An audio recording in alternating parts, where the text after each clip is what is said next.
Welcome back to another video. और इस video में हम डिस्कस करेंगे कुछ बहुत ही मिस्टीरियस यूएफओ साइटिंग्स और कंस्पिरेसीज जो ये क्लेम करती हैं कि एलियंस हमारे अर्थ पर आ चुके हैं। Let's begin with number 1, the Roswell UFO crash. 19 June 1947 William Mack नाम का एक रैंचर यानी कि एक पशुपालक हर रोज की तरह अपने खेत की तरफ जा रहा था, लेकिन इसी बीच उसको रास्ते पर एक क्रैश्ड एयरक्राफ्ट दिखा जो हमारे अर्थ में उड़ने वाले नॉर्मल प्लेन्स या जेट से काफ़ी अलग था। लेकिन विलियम मैक ने उस पर ज़्यादा ध्यान नहीं दिया और वो अपने काम की तरफ चला गया। लेकिन अगले ही दिन उसने न्यूज़पेपर में पढ़ा कि 1-2 दिन पहले रोजवेल के कुछ लोगों को एक बहुत ही स्ट्रेंज फ्लाइंग ऑब्जेक्ट आसमान में उड़ता हुआ दिखाई दिया है। और वो सारे न्यूज़पेपर्स और सारे मीडिया हाउसेस उस फ्लाइंग ऑब्जेक्ट को एलियंस और यूएफओ के साथ एसोसिएट कर रहे थे। और ये सब पढ़ने के बाद विलियम मैक ने वो एयरक्राफ्ट क्रैश वाली बात सरकार को जाके बता दी। और सरकार के कुछ बड़े ऑफिशियल्स ने विलियम मैक को बताया कि जो तुमने देखा शायद वो एक एलियंस का फ्लाइंग डिस्क ही था। सरकार ने उससे बोला कि तुम प्लीज़ इस बात को सीक्रेट रखना और किसी को भी मत बताना। लेकिन विलियम मैक के पेट में ये बात पची नहीं और उसने बाहर जाके सबको ये यूएफओ वाली बात बता दी। विलियम मैक के इस बयान के बाद ये पूरा मामला एक बार फिर से मीडिया में उछल गया और सारे न्यूज़पेपर्स फिर से उस अननोन फ्लाइंग ऑब्जेक्ट को एलियंस के साथ एसोसिएट करने लग गए। और कुछ लोगों ने तो ये तक क्लेम किया कि उन्होंने रोजवेल आर्मी एयरफील्ड में कुछ अजीब से जीवों को देखा है जो पूरी तरह से जले हुए थे। उनका मानना था कि वो शायद एलियन की बॉडीज़ हैं जो उस क्रैश के बाद पूरी तरह से नस्तनाबूत हो चुकी हैं। और ये पूरी बात इतनी बढ़ गई कि फाइनली यूएस मिलिट्री को सामने आना पड़ा और उन्होंने फाइनली ये रिवील किया कि वो जो एयरक्राफ्ट था वो कोई एलियंस का यूएफओ नहीं बल्कि सिर्फ एक वेदर बलून था। यानी वो बलून जो ऊपर एटमॉस्फेयर में भेजा जाता है मौसम का अनुमान लगाने के लिए। खैर, मिलिट्री के इस बयान के बाद माहौल काफ़ी हद तक शांत हो गया। सारे न्यूज़पेपर्स ने भी माफ़ी मांग ली कि उनसे गलत न्यूज़ पब्लिश हो गई थी, यानी वो यूएफओ वाली खबर। और धीरे धीरे देखते ही देखते सब लोग इस यूएफओ क्रैश या इस इंसिडेंट के बारे में भूल गए। लेकिन इस कहानी में एक बड़ा ट्विस्ट आया अर्ली 1980s में, जब 2 यूएफओ रिसर्चर्स ने एक बुक लिखी जिस बुक के अंदर उन्होंने लिखा कि 23 साल पहले विलियम मैक ने जो एयरक्राफ्ट देखा था, जो क्रैश्ड एयरक्राफ्ट देखा था, वो कोई वेदर बलून नहीं बल्कि वो एक असली यूएफओ था। और क्योंकि सरकार उस यूएफओ वाली बात को हमसे छुपाना चाहती थी, इसलिए उन्होंने उस यूएफओ को एक वेदर बलून का नाम दे दिया।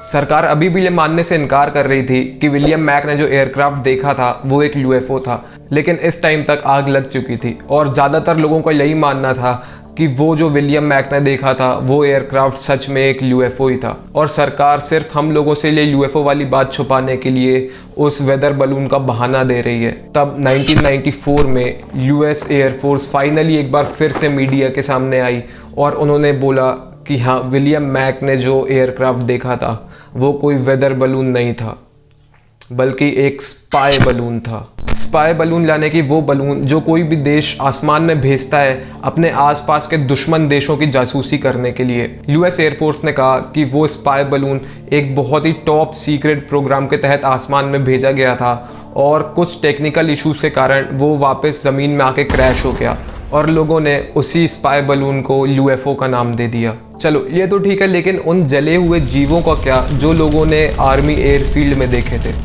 सरकार के पास इस सवाल का भी जवाब था। सरकार ने बोला कि वो जले हुए जीव जो लोगों ने देखे थे और जिनको लोग एलियंस का नाम दे रहे थे वो कोई एलियंस नहीं बल्कि सिर्फ क्रैश टेस्ट डमीज थे। चलो अब ये तो हो गया सरकार का कहना, लेकिन आज भी काफ़ी सारे कंस्पिरेसी थ्योरिस्ट्स और लोग हैं जो यही मानते हैं कि 1947 में विलियम मैक ने जो क्रैश्ड एयरक्राफ्ट देखा था वो एक यूएफओ था। और सरकार ने ये सब छुपाने के लिए हम आम जनता से एक बहुत ही बड़ा झूठ का। खैर, आपके क्या ओपिनियंस है इस इंसिडेंट के बारे में, प्लीज़ मुझे कमेंट्स में बताओ। लेकिन जब तक let's move on to number 2, the Belgium UFO wave. और ये इंसिडेंट एलियंस के हमारे अर्थ पे आने के सबसे बड़े सबूतों में से एक है, तो इसको ज़रा ध्यान से सुनना। 29 नवंबर 1989 बेल्जियम। कुछ लोगों को आसमान में एक बहुत बड़ा और बहुत स्ट्रेंज ऑब्जेक्ट उड़ते हुए नज़र आता है। एक ट्राइंगल शेप का ऑब्जेक्ट जिसके तीनों साइड्स पर सर्च लाइट्स लगी हुई थी जो नीचे ज़मीन की तरफ फोकस कर रही थी। लेकिन उस ऑब्जेक्ट को किसी ने भी उस टाइम पर ज़्यादा सीरियसली नहीं लिया और बात वहीं पर ख़त्म हो गई। लेकिन फिर 30 मार्च को, यानी कि पिछले ऑब्जेक्ट साइटिंग के 4 महीने बाद, लोगों ने उसी फ्लाइंग ऑब्जेक्ट को आसमान में उड़ता हुआ देखा। और इस बार लोगों को सिर्फ एक नहीं बल्कि एक से ज़्यादा, मतलब 2-3 फ्लाइंग ऑब्जेक्ट्स दिखे थे। वो ज़मीन के काफ़ी पास, मतलब काफ़ी नीचे उड़ रहे थे बिना कुछ ज़्यादा आवाज़ किए। और इस बार तो मिलिट्री स्टेशंस के रेडार में भी एक अननोन फ्लाइंग ऑब्जेक्ट आया और मिलिट्री के पास भी उसका कोई आंसर नहीं था कि आखिर वो फ्लाइंग ऑब्जेक्ट क्या है। लेकिन वही पता करने के लिए बेल्जियम एयरफोर्स ने 2 F-16 फाइटर जेट्स को आसमान में भेजा, लेकिन दोनों ही प्लेन के पायलट्स को वो ऑब्जेक्ट दिखा ही नहीं। और जैसे ही वो 2 F-16 जेट्स आसमान में टेक ऑफ करे, वो जितने भी अननोन फ्लाइंग ऑब्जेक्ट्स थे वो बहुत ही तेज़ी से उड़कर कहीं दूर चले गए और मिलिट्री के रेडार से भी गायब हो गए। लेकिन फिर इस इंसिडेंट के अगले 2 हफ्तों में करीब 140 लोगों ने ये क्लेम किया कि उन्होंने उन्हीं फ्लाइंग ऑब्जेक्ट्स को फिर से आसमान में उड़ते हुए देखा है। और इन 4 महीनों के बीच में ओवरऑल करीब 13,500 लोगों ने क्लेम किया कि उन्होंने वही फ्लाइंग ऑब्जेक्ट्स को आसमान में उड़ते हुए देखा है। और किसी के भी पास उसका कोई जवाब नहीं था कि आखिर वो ऑब्जेक्ट्स क्या हैं। लेकिन क्योंकि उन ऑब्जेक्ट्स को इतने सारे लोगों ने देखा और मिलिट्री के रेडार में भी वो ऑब्जेक्ट्स है, तो उनको ऐसे ही इग्नोर नहीं किया जा सकता था। तो वहाँ के लोगों ने अपनी सरकार को बोला उस पूरे इंसिडेंट के ऊपर रिसर्च करने के लिए। लेकिन क्योंकि उन फ्लाइंग ऑब्जेक्ट्स ने किसी को भी कुछ भी नुकसान नहीं पहुँचाया था, इसलिए सरकार ने उस पर ज़्यादा रिसर्च नहीं करी और उस पर ज़्यादा ध्यान नहीं दिया। और वो फ्लाइंग ऑब्जेक्ट्स आज तक के लिए और हमेशा के लिए सिर्फ एक मिस्ट्री बन के रह गए। लेकिन ज़्यादातर लोग आज भी उन ऑब्जेक्ट्स को UFO ही मानते हैं, एलियंस का UFO, क्योंकि उनके काफ़ी ज़्यादा कैरेक्टरिस्टिक्स असली UFO के कैरेक्टरिस्टिक्स से मैच होते हैं।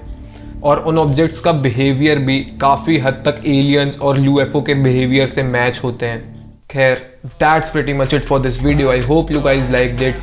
तो प्लीज़ इस वीडियो के नीचे जाके उस लाइक बटन को दबाओ और आपके क्या ओपिनियंस हैं इन इंसिडेंट्स को लेके मुझे नीचे कमेंट सेक्शन में बताओ। इस वीडियो को शेयर करो अपने दोस्तों और परिवार वालों के साथ और इस चैनल को सब्सक्राइब करना बिल्कुल भी मत भूलना। सब्सक्राइब करो इस चैनल को क्योंकि इसमें ऐसे ही और वीडियोज़ आते रहेंगे। आप इस चैनल के बाकी सारे वीडियोज़ भी चेकआउट कर सकते हो। खैर, मिलते हैं आपसे किसी नए वीडियो में। जब तक के लिए take care and subscribe to Malay Agarwal. आरी आरी आरी अब तो आ रही बारात, अब ये आए नाचे गाए देखो राज है मल्हार। ओ नित नित लाके रंग सवारी है जहाँ या ना, अरे बोलो ना। सूरज की किरणें आने दे मेरे में